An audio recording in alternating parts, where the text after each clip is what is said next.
Ehunka familiak egunero joaten gara gure aurrekin ikastetxeetara, y en ese trayecto encontramos puntos con alta peligrosidad. Consideramos que crear caminos escolares seguros para que los y las niñas se puedan desplazar caminando o en bicicleta en su trayecto diario es facilitar su autonomía.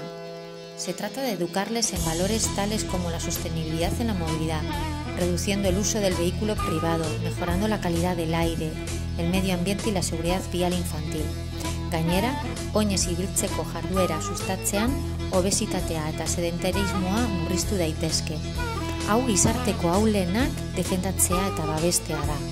Auzoa oinezkoaren ikuspegitik aztertu behar da. Horregatik gure bideak segurua eta jasangarriak izan ahal izatea behar dugu.